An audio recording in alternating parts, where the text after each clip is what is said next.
살다 보면요, 어느 날 문득 지나온 시간이 너무 덧없이 느껴질 때가 있습니다. 특히 사랑하는 사람을 떠나보내고 나면 남은 자리에 쌓이는 건 후회와 공허함뿐이더군요. 아버지를 잃은 건 바람이 차게 느껴지기 시작하던 늦가을이었습니다. 야인 몸 여기저기 손바닥만한 뜨끈한 파스를 붙이고도 괜찮다고 말씀하시던 분이었는데 그 괜찮다는 말이 마지막이 될 줄은 몰랐습니다. 평생 병원 한번 제대로 안 가셨던 분이 그렇게 조용히 아무 말도 없이 떠나셨습니다. 장례식을 마친 뒤 엄마와 함께 집으로 돌아와 아버지의 유품을 정리했습니다. 평생을 가난하게 살아오신 탓에 유산이라고 남길 것도 없었죠.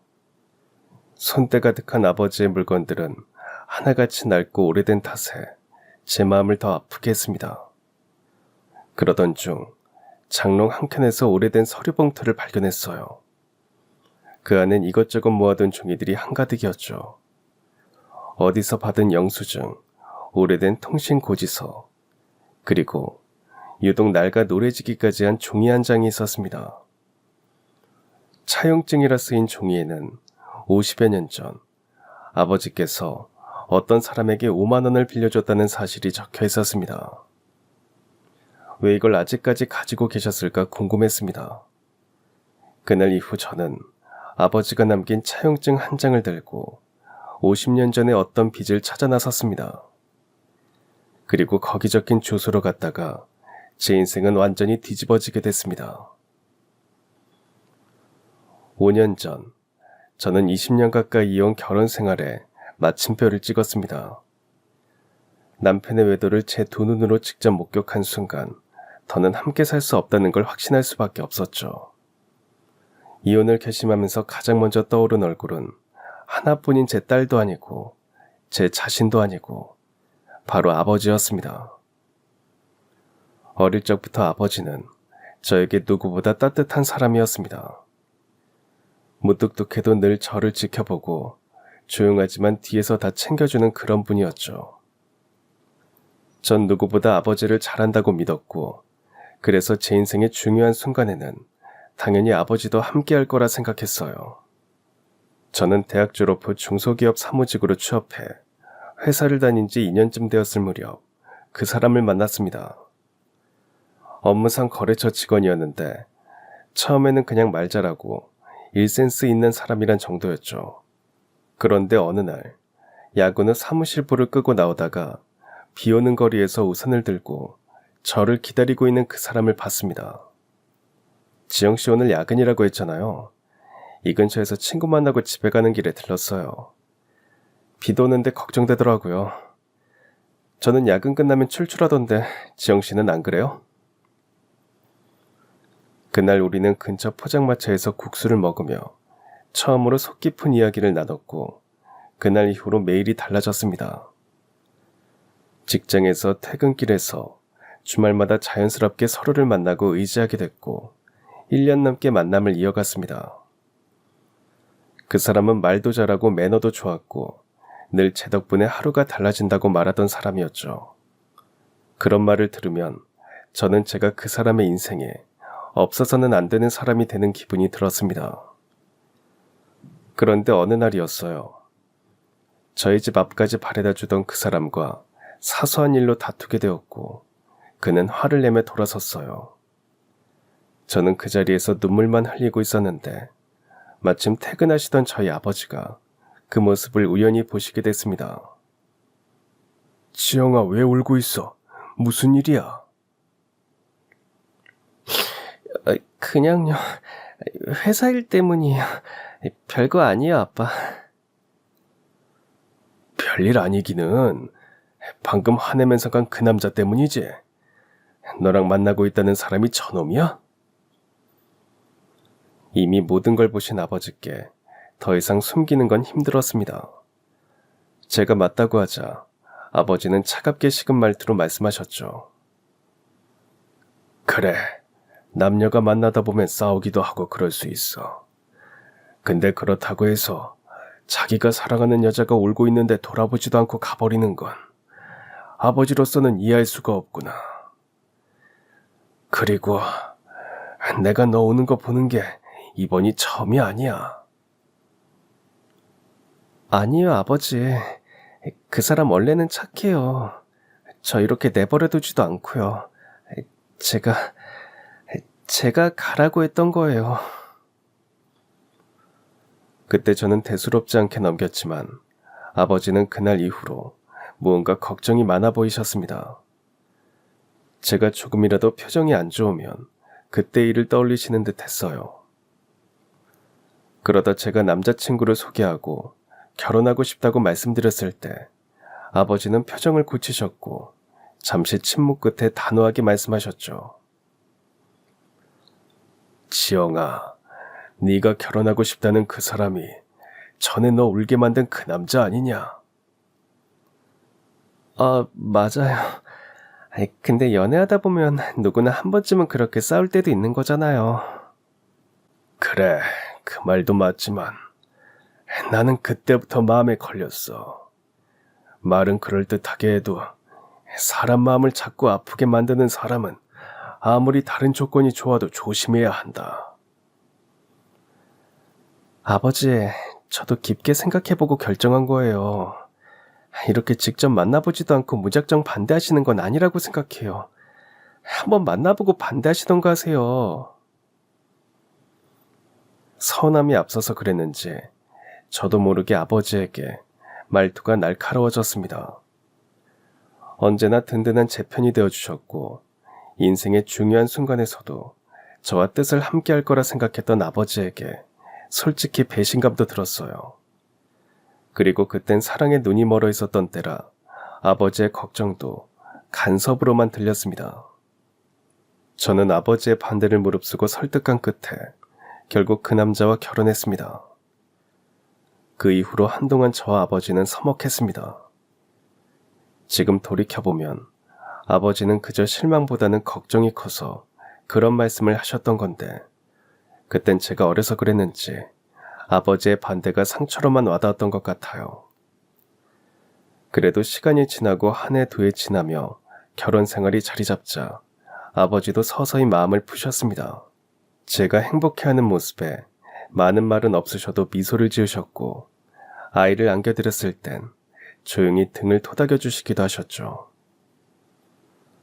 결혼 후 몇 해 동안은 그럭저럭 평범하게 지냈습니다. 하지만 언젠가부터 남편의 퇴근이 점점 늦어지고 주말에도 일이 있다며 출근하는 모습을 보면서 어쩐지 불안해졌습니다. 이 불안감과 반대로 남편은 제게 잘해주었어요. 그럴 때면 이제 먹고 살만해지니까 괜히 쓸데없는 생각을 한다며 스스로를 진정시켰습니다. 하지만 남편의 행동은 점점 수상해졌어요. 주말에도 약속이 생기고 폰은 늘 뒤집어 놓고 다니고 집에 있다가 전화가 오면 혼자 나가받기 일쑤였죠. 그러다 저는 결국 보고 말았습니다. 남편이 다른 여자와 함께 웃고 있는 모습을 말이죠. 그날은 평일 오후였어요. 평소에 다니던 마트가 내부 공사로 갑자기 문을 닫게 돼서 조금 떨어진 곳으로 장을 보러 가던 길이었죠. 그런데 도로 건너편 커피숍 안에서 익숙한 뒷모습이 눈에 들어왔습니다. 양복 차림에 늘 짧게 치는 머리, 그리고 뒷목을 자주 매만지던 그 습관까지. 그건 10여 년을 넘게 같이 살아온 제 남편이었습니다. 남편은 맞은편에 앉은 젊은 여자의 손을 꼭 붙잡고 있었습니다. 그리고는 부드러운 미소로 무언가를 속삭이고 있었죠. 여자는 남편을 보며 웃고 있었고 남편은 익숙한 손짓으로 그녀의 머리카락을 귀 뒤로 넘겨주고 있었습니다. 그 장면은 마치 누가 일부러 연출해 놓은 듯 뚜렷하고 선명했습니다. 숨이 막혔고 다리가 떨렸습니다. 저는 뭐에 홀린 듯 그 커피숍 안으로 들어갔고 그 두 사람 앞에 섰습니다. 남편은 당황한 얼굴로 자리에서 벌떡 일어나 말했어요. 당신이 여길 어떻게... 대체 이 여자는 누구야? 이봐요, 당신. 이 사람 가정 있는 사람이라는 건 알고 만나는 거예요?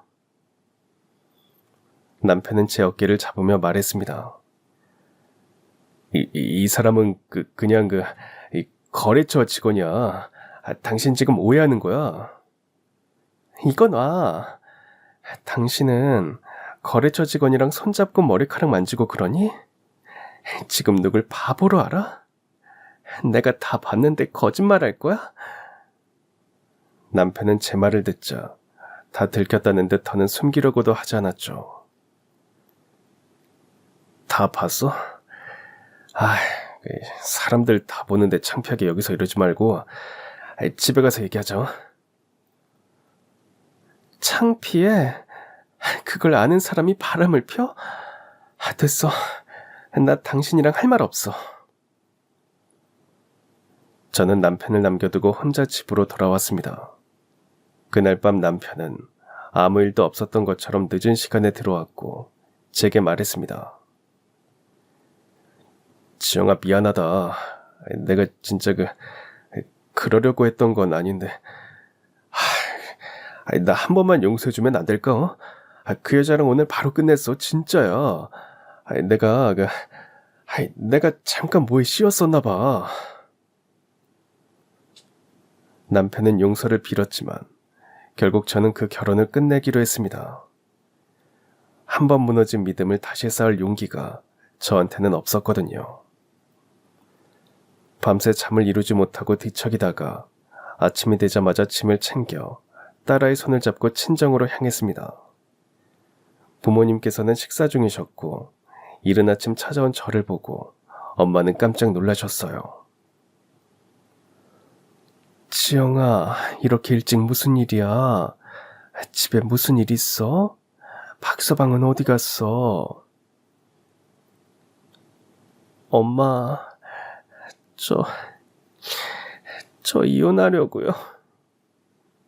갑작스러운 말에 엄마는 아무 말씀을 못하셨고 아버지는 쥐고 있던 숟가락을 천천히 내려놓으셨습니다. 잠깐의 침묵이 흘렀습니다. 그 침묵이 너무 길게 느껴졌어요. 침묵을 깬 건 아버지셨습니다. 일단 와서 밥부터 먹자. 지은이도 일단 학교 보내야 할 거 아니야. 애부터 학교 보내고 나서 그러고 이야기하자. 그렇게 딸아이를 학교에 보낸 뒤 부모님과 다시 마주 앉았습니다. 엄마가 걱정스레 물으셨어요. 지영아, 이혼이라니 무슨 일이 있었던 거야? 박서방이 바람 피웠어요. 제 눈으로 직접 봤어요. 나 그 사람이랑은 다시 시작 못할 것 같아요. 이미 믿음이 깨져버렸는데 노력 못하겠어요. 엄마는 손등으로 입을 막고 눈물을 삼키셨습니다. 아버지는 한참 동안 아무 말 없이 앉아 계셨어요. 이혼을 하겠다는 말을 하러 친정에 오는 동안에도 가장 걱정됐던 건 아버지와 마주하는 거였습니다.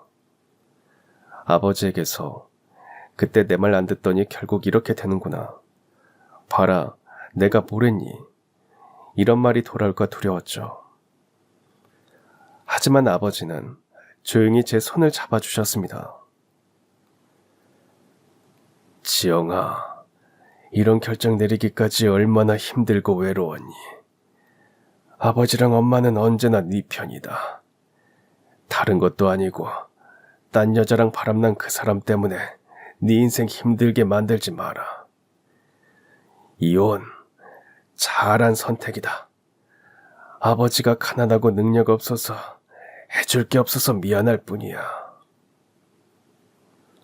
그 순간 참아왔던 눈물이 터졌고 저는 아버지 품에 안겨 소리도 내지 못하고 꺽꺽 울었습니다. 그리고 몇 시간 뒤 아버지는 일이 있다며 나가셨고 엄마와 단둘이 있을 때 이런 이야기를 듣게 됐습니다. 지영아, 예전에 아버지가 네 결혼 별로 안 내게 했던 거 기억하니? 그럼요. 그때 내가 처음으로 아버지랑 다투기도 했잖아요. 그래, 맞아. 아버지도 다 이유가 있었어. 하루는 나한테 와서 그러더라. 지영이 네가 처남자 만나고 나서부터 자꾸 운다고. 아까운 내 새끼가 울기만 하는데 어느 집 부모가 좋다고 하겠어. 아휴, 그런데 결국 이렇게 됐구나. 그때 알게 됐습니다. 세상 그 어떤 사람보다 저를 지켜보고 있었던 사람은 바로 아버지였다는 걸요. 서먹했던 시간이 그날을 계기로 눈 녹듯 사라졌습니다. 제가 이혼을 하고 돌아온 날, 아버지는 1,000만 원이 조금 안 되는 돈이 들어있는 통장을 제게 주셨습니다. 그거 경비 그만두고 받은 퇴직금인데 얼마 안 되지만 지영이 너 쓰라고. 이혼하고 집 구하면 돈 들어갈 것도 많을 텐데 보태서 써라. 아버지, 정말 왜 이러세요? 저 이 돈 못 받아요. 제가 아무리 이혼하고 돈도 별로 없다고 해도 이건 아버지 퇴직금이잖아요. 저 위자료 받은 것도 있고 그러니까 걱정 마세요. 실랑이를 벌인 끝에 아버지는 결국 통장을 다시 가져갔습니다. 어릴 때부터 아버지는 그랬습니다. 자신이 먹고 입는 거는 어떻게든 아끼면서 가족과 주변 사람부터 챙기셨죠. 그래서 저희 친정은 넉넉한 형편과는 거리가 멀었습니다. 아버지는 젊은 시절부터 온갖 일 다 하며 가족을 먹여 살리셨지만 늘 빠듯했고 빚도 자주 졌죠. 그럼에도 아버지는 선한 분이셨습니다. 어려운 이웃이 있으면 남몰래 도와주셨어요.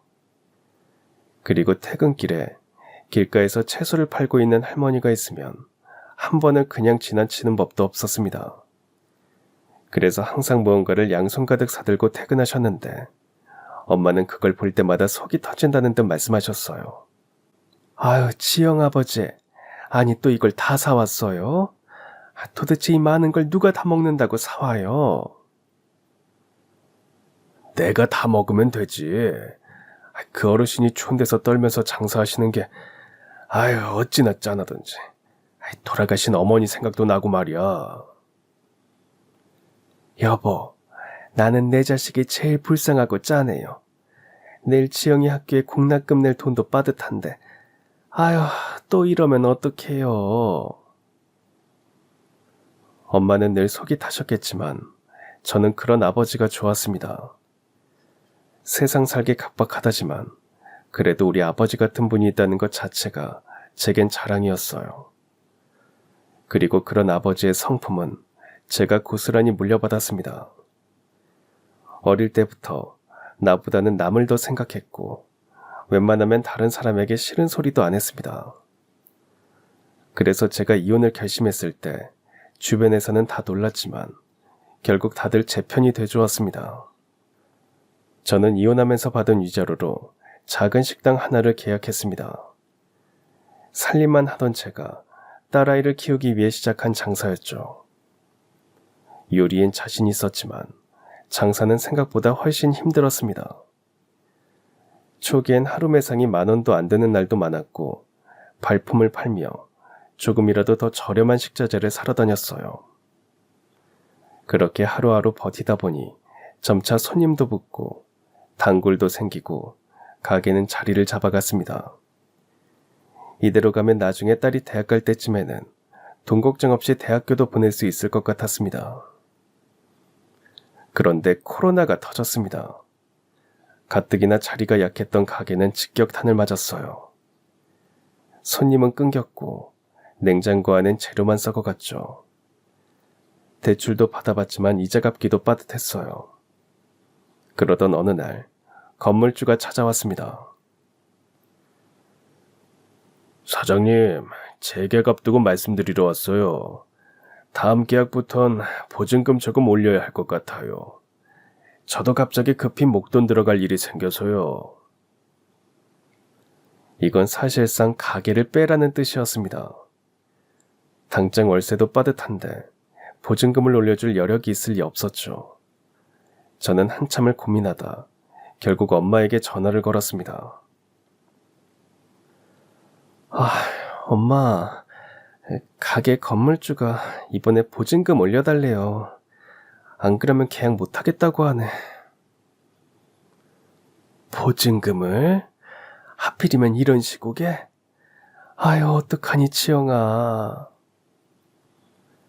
이혼하고 처음 계약할 때 나 혼자 아이 키운다고 해서 건물주가 좀 봐줬었거든요. 근데 이젠 그럴 여유가 없나 봐요. 이만한 조건으로는 이런 가게 못 구하긴 하는데. 저기 엄마도 어디서 돈 구할 데 없죠? 아유, 참 일을 어째. 지영아, 엄마가 도와주고 싶은 마음은 굴뚝 같은데 너도 알다시피 지금 아버지 아깝도 빠듯하고 당장 쓸 수 있는 돈이 하나도 없다. 미안하다. 그렇죠, 알아요. 나도 그냥 답답해서 그래서 엄마한테 말해봤던 거예요. 너희 아버지한테라도 말 한번 해볼까? 아니요. 안 그래도 아버지 몸도 안 좋으시잖아요. 괜히 걱정하시니까 말씀드리지 마세요. 대출도 막혔고 손 벌릴 곳도 없고 가게를 정리해야 하나, 이 나이에 어디 가서 취직이라도 해야 하나, 그런 생각을 하면서 몇 주를 버티며 가게 문을 억지로 열고 있던 어느 날, 아직 캄캄한 새벽에 어머니에게 전화가 왔습니다.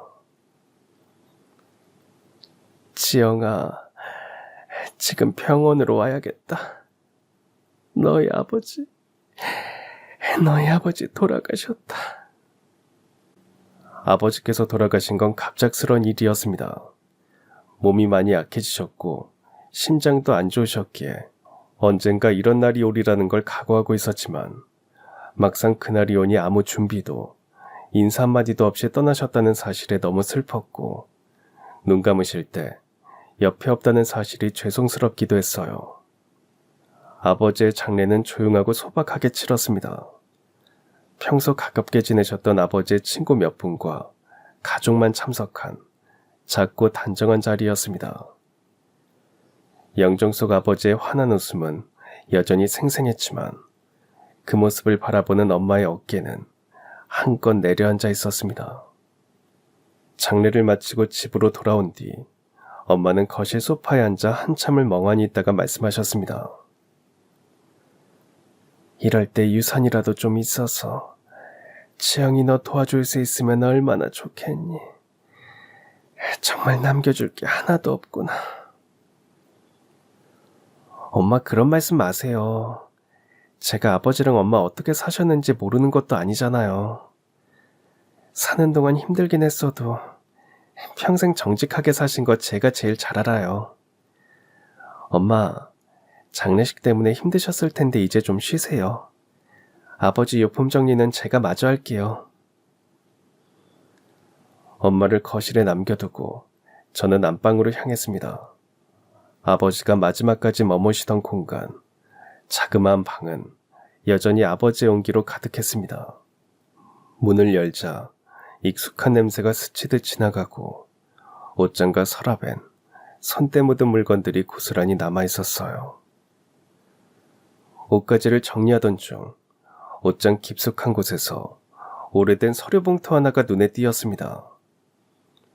색이 바랬고 가장자리는 너덜너덜했지만 깔끔하게 접혀 있었습니다.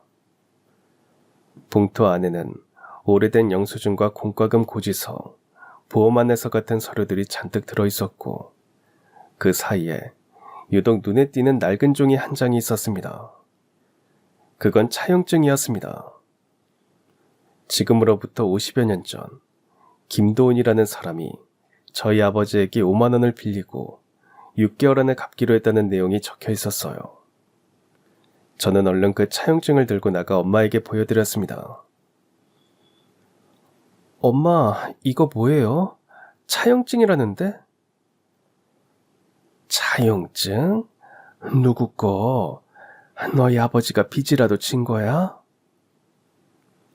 아니요. 아버지가 돈을 빌려준 거예요. 50년 전쯤에 김도훈이라는 사람한테요. 뭐? 니네 아버지가 무슨 돈이 있다고 사람한테 돈을 빌려줬을까? 얼마나 빌려줬는데? 5만 원이네요? 5만 원? 그렇게 큰 돈을 니네 아버지가 빌려줬다고? 아유, 세상에. 그때 당시 그 돈이면 몇 달치 월세는 낼 수도 있었어. 니네 아버지가 20대 때 공장에서도 일했었는데, 이 돈이면 공장 서너 달치 월급은 됐을걸? 엄마는 놀란 얼굴로 차용증을 들여다보시더니 믿을 수 없다는 듯 고개를 절레절레 흔드셨습니다. 엄마 말씀으로는 아버지가 20살이 되자마자 서울에 올라와 공사판을 전전하며 돈을 벌다가 공장에 다니게 됐고, 엄마와 결혼한 뒤 한참 나중에서야 버스기사로 취직했다고 했습니다. 그래서 계속 의아해하셨죠.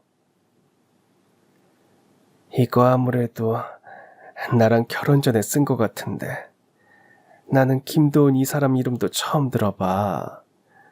니네 아버지가 돈이 그렇게 많았던 것도 아니고 어떻게 그런 큰 돈을 빌려줬을까? 엄마도 모르셨어요? 몰랐어. 알았으면 내가 진작 받아냈지. 아버지는 누가 봐도 좋은 분이셨습니다. 성실했고 남에게 손에 끼치는 법 없었고 누구보다 착하고 다정한 사람이었죠. 하지만 이상하게도 저는 그 좋은 아버지의 과거에 대해 아는 게 별로 없었습니다. 어릴 땐 항상 아버지가 일을 나가셨고, 청소년기가 되면서부터는 저도 바쁘고 예민해졌고, 결혼할 때는 아버지가 탐탁치 않아 하셨기에 조금 서먹해지기도 했죠. 아버지는 워낙 말씀이 적은 분이라 진짜로 필요한 말 외에는 별로 하지도 않으셨고, 저도 그걸 편하게 여겼는지도 모릅니다. 그래서였을까요? 그날 옷장을 정리하다가 발견한 오래된 차용증 한 장이 아버지를 더욱 잘할 수 있고 추억할 수 있는 단서가 될 것 같은 예감이 들었습니다. 아버지가 생전에 아무 말씀도 없으셨던 걸 보면 이 돈에 얽힌 사연이 분명 있을 거라는 생각도 들었죠. 아버지에게도 내가 모르는 청춘이 있었을 텐데 어떤 삶을 사셨을까? 무슨 일을 겪었고 무슨 생각을 하며 하루를 버텼을까? 그런 생각을 하면서 차용증을 다시 들여다보다가 뒷면 구석에 희미하게 적힌 주소 하나를 발견했습니다. 지금은 주소 체계도 바뀌었지만 대략적인 위치는 서울 외곽 쪽이었습니다. 저는 이 차용증이 얽힌 아버지의 사연이 궁금해졌어요. 그래서 다음날 인터넷 검색을 통해 알아낸 현 주소로 찾아가 봤습니다. 그곳에는 꽤 규모가 있는 도훈물류라는 회사의 물류센터가 있었어요. 도훈물류라... 김도훈... 이 사람 이름이랑 똑같네? 저는 혹시나 하는 마음에 회사 대표 이메일로 간단히 사연을 적어 보냈습니다. 지나가는 인연이라면 무시당하겠지 싶었지만 다음날 바로 한 통의 전화를 받았습니다. 윤지영 씨 되시죠? 안녕하세요. 저는 김도훈 회장님 비서입니다. 회장님께서 사연을 직접 읽어보셨고 꼭 한번 만나 뵙고 싶다고 하십니다. 혹시 내일 시간 괜찮으신가요? 가능한 시간에 맞춰주시면 저희가 일정을 잡겠습니다. 그렇게 약속을 잡고 이틀 뒤 저는 차용증을 작은 가방에 넣고 서울 한복판에 있는 도움물류의 본사로 향했습니다. 생전 처음 와보는 고층 빌딩에 긴장이 됐고 로비에 들어서자 깔끔한 정장을 입은 직원이 저를 안내했습니다. 엘리베이터를 타고 최상층을 올라가자 통유리로 된 넓은 사무실이 나왔고 그 안쪽에 아버지 또래의 남자가 사무실 한가운데 있는 넓은 소파에 앉아 있었습니다. 그가 바로 김도훈 회장이었습니다. 그는 저를 보자 자리에서 일어나 저를 반기며 말했습니다. 네가 성도 형님 딸이라고. 아유, 세상에 이렇게 만나다니. 네, 안녕하세요 회장님. 윤지영이라고 합니다. 형님이 이렇게 가실 줄 알았더라면 내가 좀 더 찾아볼 걸 그랬어. 자네 아버지 많이 힘들게 사셨나?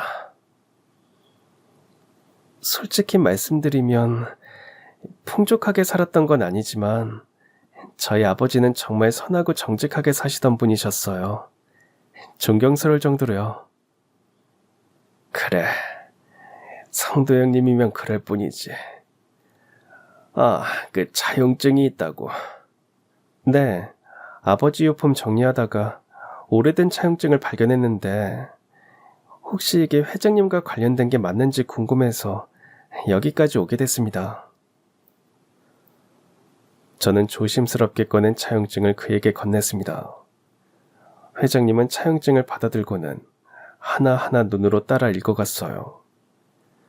그런 그의 손이 미세하게 떨리는 걸 볼 수 있었습니다. 그리고 얼마 지나지 않아 그의 눈에 눈물이 맺혔습니다. 형님이 이걸 아직 간직하고 계셨군.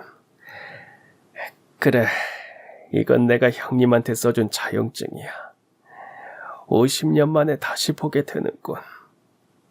그리고 회장님은 깜짝 놀랄 만한 이야기를 꺼냈습니다. 자네 아버지 성도 형님은 내 목숨을 살려준 사람이야. 나는 형님한테 돈도 빚졌지만 내 목숨도 빚진 거나 마찬가지지. 그 옛날 형님을 만나지 못했더라면 아마 나는 벌써 이 세상 사람이 아니었을지도 모르네. 회장님은 잠시 눈을 감고 깊게 숨을 들이쉬더니 조용히 과거 이야기를 꺼냈습니다. 두 분이 처음 만난 건 지금으로부터 50여 년 전, 서울 외곽 철길 옆 좁은 골목에 자리한 허름한 하숙집에서였습니다. 그곳은 하루 벌어 하루를 겨우 살아가는 이들이 몸을 누일 수 있는 말 그대로 잠만 자는 방이었죠. 당시 저희 아버지는 막 24, 군 제대 후 바로 서울로 올라와 공사판에서 일을 하며 하루하루를 버텨내던 중이었고, 회장님은 이제 막 20살이 된 청년이었습니다. 두 사람은 우연히 옆방에 살게 되었고 그게 인연의 시작이었습니다. 회장님 역시 나중에 알게 된 사실이지만 저희 아버지는 새로 이사 온 회장님이 공사장에 함께 나가는 걸 보고 왠지 모르게 신경이 쓰였다고 했습니다. 흙먼지를 뒤집어쓰며 낯선 삽질을 하고 오르내리는 철근에 몸을 맡기는 회장님의 손은 딱 봐도 일에 익숙하지 않았습니다. 하얗고 얇은 손, 맑고 깨끗한 얼굴은 그야말로 도시 외곽의 막일터에서 보기 힘든 존재였죠. 태어나 처음 해보는 막노동에 회장님은 퇴근만 하면 밥도 제대로 챙겨 먹지 못하고 끙끙대기만 했습니다. 두 분이 처음 대화를 나눴던 날도 마찬가지였죠. 몸이 아파 방바닥에 드러누워 있는데 바로 그때 누군가 조심스럽게 방문을 두드렸습니다. 그가 바로 저희 아버지였습니다. 저기요, 밥을 좀 많이 했는데 혹시 식사 안 하셨으면 같이 드실래요? 회장님은 처음엔 그 호의가 조금은 부담스러웠습니다. 낯선 타인의 따뜻한 말 한마디조차 그땐 조심스러울 정도로 마음이 가난했으니까요. 하지만 배고픔이 모든 망설임을 밀어냈고 그날 저녁 두 사람은 처음 마주 앉아 한솥밥을 나눠 먹게 되었습니다. 그리고 많은 대화를 나누게 됐죠. 감사합니다. 잘 먹을게요. 며칠 보니까 그쪽이랑 나랑 같은 현장에서 일하더라고요. 그쪽은 이름이 어떻게 돼요? 김도훈입니다. 올해 20살 됐어요. 나는 윤성도. 그리고 나이는 24. 내가 형이네. 말 놔도 되지? 네? 예, 그러세요. 그래, 너도 편하게 형님이라고 불러. 나는 제대하자마자 일 시작해서 여기 살게 됐어. 도훈이 넌? 생긴 것만 봐서는 허여멀건한 게 이런 변두리에서 살 사람이 아닌 것 같은데. 사실 며칠간 너 보면서 힘도 없어 보이는 게 얼마나 버틸 수 있을까 했거든. 얼마 못 버틸 줄 알았는데 그래도 근성 있네. 일도 처음 해보는 거 맞지? 아버지가 본 대로 회장님은 서울에서 꽤 잘 사는 집안의 장남이었습니다. 회장님의 아버지는 공장을 운영하고 있었는데 사기를 당해 하루아침에 공장이 다른 사람 손에 넘어가 버렸죠. 그 충격으로 회장님 아버지는 돌아가셨고 빚쟁이들한테 쫓겨 가족들이 뿔뿔이 흩어지게 된 거였습니다. 어머니와 여동생은 친척집으로 갔고 저는 그래도 돈을 벌어서 가족들 보내줘야 하니까 여기까지 오게 된 거예요. 그래, 어쩐지 오늘 일하는 거 보니까 이런 일 한 번도 안 해본 사람 같더라. 나도 뭐 20살 되자마자 군대 갔다가 제대하고 여기 온 거야. 내가 돈 많이 벌어서 시골에 있는 가족들한테 보탬이 되고 싶은데 아유, 할 수 있는 게 공사장 막노동밖에 없네. 돈이 너랑 내 처지가 비슷하다. 우리 앞으로 친하게 지내보자. 그 뒤로 회장님은 친절하고 착한 저희 아버지를 잘 따르게 되었고 아버지 역시 동생과 나이가 같은 회장님을 살뜰하게 챙기게 되면서 둘은 가까워졌습니다. 서로의 서울살이에 버팀목이 되어주었죠. 그러던 어느 겨울날이었습니다. 회장님은 잠이 오지 않아 집에서 챙겨온 책을 읽고 있었는데 어쩐지 계속해서 머리가 아팠고 어디선가 이상한 냄새가 풍겨옴을 느꼈죠. 혹시 설마 연탄가스가 새는 건가? 성도 형님, 형님은 괜찮은가? 그 생각이 들자마자 회장님은 바로 옆방으로 달려갔습니다. 닫혀있는 문을 열며 저희 아버지 이름을 부르며 소리쳤지만 의식을 잃은 것 같았습니다. 회장님은 저희 아버지를 업고 병원으로 달렸습니다. 다행히 빨리 데리고 온 탓에 아버지는 다시 의식을 찾았어요. 도훈아, 고맙다. 너 아니었으면 정말 큰일 날 뻔했어. 이 은혜를 어떻게 갚아야 할지 모르겠다. 형님, 전에 형님이 그랬잖아요. 어려운 사람들끼리 돕고 살아야 한다고요. 형님 말대로 했을 뿐이에요. 그 일을 계기로 두 분은 친형제와 다름없는 사이가 됐고 외롭고 힘든 서울살이에 서로 의지하면서 지내게 됐습니다. 그리고 회장님도 점점 공사장 일에 익숙해졌죠. 그러던 어느 날이었습니다. 두 분은 평소처럼 일을 하고 있었는데 갑자기 위쪽에서 공사장 인부들의 고함 소리가 들리더니 자재가 떨어지고 말았습니다. 눈 깜짝할 사이에 일어난 일이었죠. 그런데 그 떨어진 자재를 피하지 못한 회장님이 그 밑에 깔리고 말았습니다. 너무 급작스럽고 아파서 회장님은 소리만 지르고 있었어요. 그걸 본 저희 아버지가 다급하게 뛰어왔습니다. 도훈아, 너 괜찮아? 걱정 마. 병원 가면 돼, 병원. 저기요, 여기 사람 다쳤어요. 얼른, 이거 좀, 도훈아, 정신 잃으면 안 된다. 사람들의 도움으로 회장님은 병원으로 이송됐지만 검사를 받아보니 다리와 허리에 골절이 있었고 수술과 몇 주의 입원이 필요하다는 진단을 받았습니다. 의사는 충분한 휴식을 취하고 잘 먹으면 아직 어린 나이라 뼈는 잘 붙을 거라고 했지만 문제는 돈이었습니다. 회장님은 모아둔 돈도 없었을 뿐만 아니라 친척집에 있다는 가족에게도 이 사실을 알릴 수가 없었어요. 병원비를 어디서 구해야 하나 고민하고 있을 때 병실 문을 열고 저희 아버지가 들어왔습니다. 도훈아, 나왔다. 몸은 좀 어때? 형님 오셨어요? 피곤하신데 안 오셔도 된다니까. 형님도 일하고 나면 피곤하시잖아요. 에이, 동생이 입원해 있는데 어떻게 안 와봐. 너 밥은 다 챙겨 먹었어? 입맛 없어도 꼬박꼬박 먹어. 잘 먹어야 뼈도 빨리 붙는다더라. 회장님은 저희 아버지가 반가웠지만 한편으로는 돈 걱정 때문에 마음이 무거웠습니다. 그리고 그게 다 표정에 드러났더니 저희 아버지가 걱정스레 물었죠. 도훈아, 너 표정이 왜 그래? 어디 아파? 의사 선생님 불러줄까? 혹시 돈 때문에 그래? 병원비? 네. 형님도 알다시피 제가 지금 당장 가진 거 다 끌어모아도 병원비 반의 반도 안 되고 다 나아도 문제네요.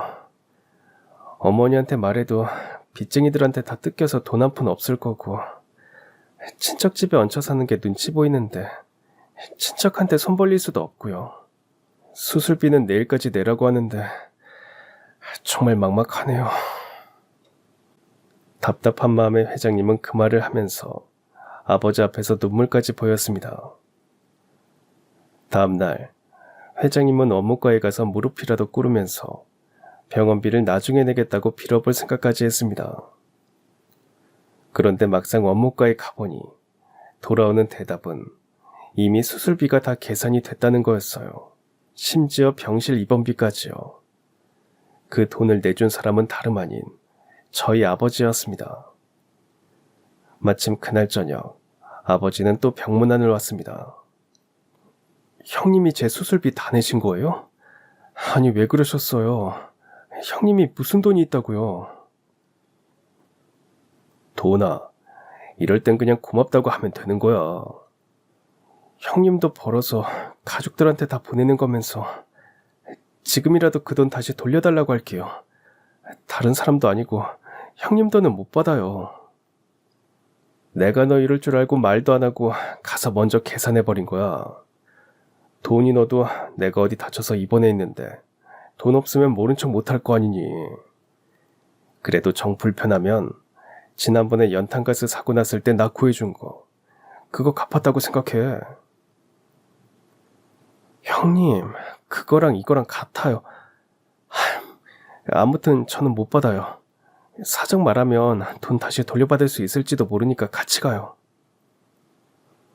저희 아버지는 끝까지 버텼고 회장님은 말했습니다. 형님, 그러면 제가 이래서 그 돈 꼭 갚을게요. 지금 차용증 써드릴게요. 아니 무슨 차용증까지. 네가 떼먹고 도망갈 사람도 아니고 우리 사이에 이렇게까지 안 해도 돼. 형님, 그럴수록 더 확실하게 해둬야 한다고요. 저희 아버지 그렇게 사기당하고 나서 예전에 돈 빌려줬던 친구들 찾아가서 갚아달라고 말했었거든요. 근데 다들 하나같이 입 싹 다 닦아버리더라고요. 증거 있냐면서요. 아무리 우리 사이가 가깝다고 해도 돈 문제는 또 달라요. 그러니까 제가 써드리는 차용증 꼭 갖고 계세요. 저희 아버지가 병원에 대신 내준 돈은 어림잡아 5만 원이었고 회장님은 그 돈을 꼭 갚겠다고 하면서 차용증을 써주었습니다. 회장님은 그 뒤로 사고 때 다친 허리와 다리가 붙을 때까지 한동안 병원에 입원해 있었어요. 그러는 동안 병문안을 온 건 저희 아버지뿐이었습니다. 그러던 어느 날 아버지가 손에 통닭을 사들고 병실을 찾아왔어요. 도나 나왔다. 오늘 일당 조금 더 받아서 통닭까지 사왔어. 같이 먹자. 참 그리고 나 앞으로 한동안은 못 올 것 같아. 근데? 왜요? 형님 어디 가세요? 그 공장에서 내가 할 수 있는 일은 끝났어. 그래서 다른 지역으로 옮기려고. 나 없어도 잘 먹고 잘 지낼 수 있지? 그럼요. 제가 뭐 앤가요? 그래. 도은이 너 태어나면 다시 만나자. 통닭 식겠다. 얼른 먹어. 그리고 몇 주 뒤 회장님은 무사히 태어나고 두 분이 살던 하숙집으로 향했습니다. 그런데 병원에 있던 사이 하숙집 주인이 바뀌어 있었죠. 당시에는 서울이나 도시의 하숙집은 사정이 안 좋아지면 갑자기 문을 닫거나 주인이 바뀌는 경우가 많았다고 합니다. 두 분이 살던 하숙집도 원래 주인에게 일이 생겨 다른 사람에게 팔아버린 거였어요. 새로운 하숙집 주인은 말했습니다. 보아하니까 전에 살던 사람 같던데 이제 이 집 하숙 안 칠 거예요. 여기 있던 사람들도 다 정리하고 나갔으니까 청년도 짐 정리해서 나가요. 네. 저기 근데 여기 살던 윤성도라는 사람 모르세요? 아유, 그걸 내가 어떻게 알아요. 암튼 내일까지 짐 정리해서 나가줘요. 회장님은 다음날 두 분이 함께 일하던 공사장을 찾았습니다. 아직 다리가 온전치 않아 절뚝이며 도착한 공사장 역시 이미 다른 업체로 넘어가 현장 인부들도 대부분 바뀐 상태였습니다. 간신히 예전 작업 반장을 수소문해 찾아냈지만 돌아온 대답은 별 성과가 없었어요. 아, 윤성도? 그 친구는 일 끝나고 어디 다른 데로 옮긴다고 했는데 나도 정확한 거 몰라. 이런 일 하는 사람들이 어디 간다고 하면 그런가 보다 하는 거지 뭐. 하숙집 주소 말고는 나도 아는 게 없어. 그 시절엔 연락처 하나 남기지 않은 채 일자리에 따라 떠도는 사람들이 많았고 주소지조차 불분명한 경우가 허다했어요. 회장님은 며칠간 주변을 돌며 수소문했지만 성과는 없었습니다. 당시엔 휴대전화도 인터넷도 없던 시절이라 아버지를 찾을 방법은 발로 뛰고 사람에게 묻는 수밖에 없었어요. 그렇게 몇 주가 흐른 뒤 회장님은 더 이상 찾을 실마리가 없다는 걸 깨닫게 됐습니다. 하지만 마음 한켠에선 늘 아버지를 잊은 적이 없었어요. 회장님은 이후로도 다른 공사 현장을 옮겨 다닐 때마다 혹시라도 아버지의 이름이 명부에 적혀 있을까 싶어 눈여겨보았고 우연이라도 마주칠 수 있지 않을까 하는 마음으로 몇 년을 지냈다고 합니다. 그러나 끝내 다시는 저희 아버지를 찾을 수 없었고 그 은혜를 갚지 못한 죄송함과 힘든 시절 자신의 사람답게 대해준 단 한 사람에 대한 고마움은 세월이 흐를수록 더욱 깊어져만 갔다고 했습니다. 회장님께 들은 두 분의 이야기는 말 그대로 놀라웠습니다. 처음에는 믿기지 않을 만큼 극적인 이야기라 생각했지만 회장님의 말투와 표정, 그 안에 담긴 진심은 어떤 드라마보다 강하게 저를 울렸습니다. 그리고 제가 아는 아버지였다면 당연히 그럴 수 있겠다고 느꼈어요. 아버지는 자신이 어렵고 힘들어도 누군가의 손을 그냥 지나치지 못했고 쌀한톨이 아쉬운 날에도 길가에 앉은 노인에게 채소를 사다 바리바리 들고 오던 분이었습니다. 그래서 그때도 그 청년이 눈에 밟혔을 겁니다. 고작 20대였던 그때도 아버지다운 일을 하셨다는 생각이 들자 코끝이 시큰해졌고 저도 모르게 눈가에 눈물이 맺혔습니다. 저의 그런 모습을 본 회장님은 자신의 품에서 손수건을 꺼내 건네주셨습니다. 지영이 너 말이야.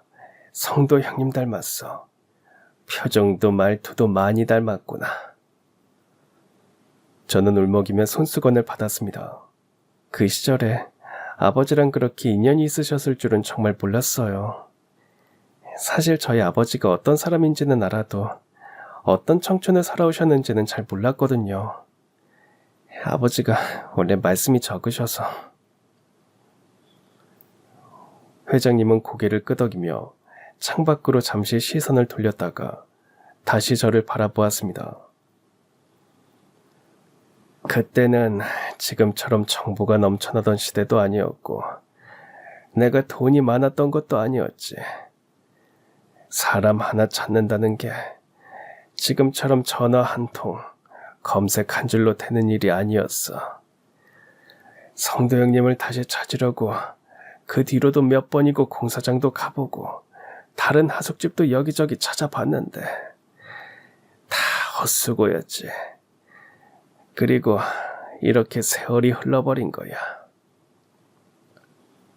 그는 말끝을 흐리며 다시 조용히 웃었습니다. 그래서 나는 성도 형님한테 받은 은혜 잊지 않으려고 더 악착같이 살았어. 형님 덕분에 살아났잖아. 내가 죽지 않고 살아있다는 건 누군가의 목까지 살아가야 한다는 뜻이겠거니 그렇게 믿었지. 공사장에서 번 돈으로 나중에는 트럭 한 대를 샀어. 그렇게 시작한 운송일이 잘 풀려서 지금 이 자리까지 오게 된 거고.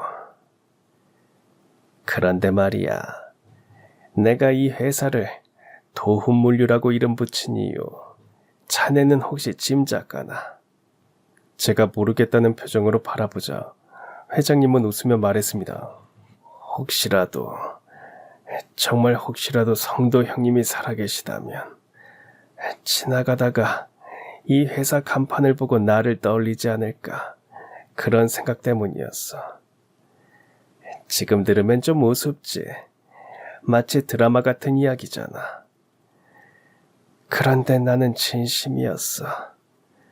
형님을 꼭 다시 만나고 싶다는 절실한 마음이었지.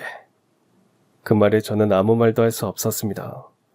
50년이나 마음속에 한 사람을 품고 살아온 그의 시간 앞에 그 어떤 말도 감히 얹을 수가 없었습니다. 그렇게 회장님은 계속 말을 이어갔습니다. 결국 형님은 못 만났지만 이렇게 형님 따님이 날 찾아와 줬으니 회사 이름 잘 지었다고 할 수 있겠지. 내가 젊었을 때는 아무도 도와줄 사람이 없었어. 성도 형님까지 외면했다면 아마 지금의 나는 없었을지도 모르지. 이렇게 멀쩡하게 살아있는 건 모두 자네 아버지 덕분이야. 형님만 생각하면 미안하고 고맙네. 하늘에서 성도 형님이 이 순간을 보고 계셨으면 좋겠어. 그 순간 저는 마치 아버지가 제 등을 조용히 토닥이는 듯한 따뜻함을 느꼈습니다. 그리고 그토록 궁금했던 아버지의 청춘 한 조각이 이토록 따뜻하고 깊은 이야기로 제 마음에 새겨졌다는 게 참 감사했습니다. 회장님은 모든 이야기를 마친 후 죄책감에 눈물을 흘렸습니다. 그리고 저는 제가 존경하는 아버지가 비록 가난했을지라도 다른 사람에게 도움을 주고 부끄럽지 않게 살았다는데 또 한 번 자부심을 느꼈습니다. 회장님은 눈물을 닦고 조용히 소파에서 일어나더니 자신이 일을 하는 책상으로 향했습니다. 그리고 그 서랍에서 서류 봉투를 꺼내 제 앞에 내밀었어요. 봉투를 열어 내용물을 확인한 순간 저는 말을 잇지 못했습니다. 그 안엔 다름 아닌 상가 건물의 소유권 이전 계약서가 들어있었습니다. 이 건물은 내가 오래전부터 가지고 있던 상가 중 하나란다. 언젠가 형님을 만나게 되면 드려야겠다는 생각만 하고 있었는데 이제라도 전할 수 있어서 정말 다행이야. 저는 얼떨떨한 마음에 계약서를 다시 들여다봤습니다. 건물 등기부 등본과 권리 이전 서류, 그리고 회장님 명의로 작성된 기부의사 확인서까지 함께 들어있었습니다. 회장님, 이렇게까지 하실 필요는 없어요. 저도 이런 걸 바라고 회장님을 찾아온 게 아닙니다. 저는 그저 아버지에게 무슨 일이 있었는지, 어떤 삶을 살았는지 아는 게 하나도 없어서 궁금해서 뵈러 온 것뿐이었어요. 살아계셨다면 아버지도 바라지 않으셨을 거고요. 게다가 이 돈을 빌려준 건 제가 아니라 저희 아버지잖아요. 그래, 잘 알고 있다. 성도 형님도 지금 지영이 네 반응과 비슷했을 거야. 하지만 이렇게라도 해서 형님에게 진 빚을 꼭 갚고 싶구나. 그러니 거절하지 말고 부디 받아줬으면 한다. 그 순간 저는 다시 한번 아버지 생각이 났습니다. 아버지는 말없이 묵묵히 일하고 누군가를 도와주면서도 생색 한번 내지 않던 분이었고 자신의 인생을 부끄러워하지 않았고 가진 게 없어도 누구보다 부지런히 살았던 사람이었습니다. 아버지는 저에게 땅 한 평, 재산 한 푼 남기지 못하고 떠나셨지만 그보다 더 크고 단단한 무언가를 남기셨습니다. 믿음과 성실, 그리고 사람을 남기신 거죠. 며칠 뒤 회장님이 준비해준 절차에 따라 건물 명의는 제 앞으로 이전되었습니다. 처음엔 감당하기에 벅찼지만 저는 그 건물이 아버지의 이름으로 받은 유산이라고 생각하며 하나하나 차근차근 관리해 나갔습니다. 소규모 상가 세입자들과도 얼굴을 익히고 관리업체와 연락을 주고받으며 월세가 밀리면 사정을 듣고 누수가 생기면 직접 연락해 처리도 했습니다. 그 일은 힘들지만 왠지 아버지가 제 옆에 있는 것처럼 느껴졌습니다. 아무것도 남기지 못한 줄 알았던 아버지의 낡은 유품 속에는 제 인생을 통째로 뒤바꿀 단서가 들어있었습니다. 그건 오래된 종이 한 장이었지만 그 안에 들어있는 건 오래전 한 사람의 신뢰와 다른 사람의 양심이 만나 만들어낸 약속이었고 그 약속이 세월을 건너 저를 찾아왔습니다. 그리고 저는 그 건물에서 나오는 수입의 일부를 모아 형편이 어려운 청년이나 혼자 서울살이 하는 노인들에게 작은 도움이라도 될 수 있도록 기부를 이어가고 있습니다. 그건 제가 아버지로부터 배운 삶의 방식이고 그 마음을 다음 사람에게 넘기는 방식이니까요. 아버지는 아무것도 남기지 않으신 게 아니라 세상 그 무엇보다 가장 단단하고 값진 것을 남기고 가신 거였습니다. 그럼 지금까지 사연 들어주셔서 감사합니다. 사연이 재밌으셨다면 구독과 좋아요 부탁드려요. 감사합니다. 안녕히 계세요.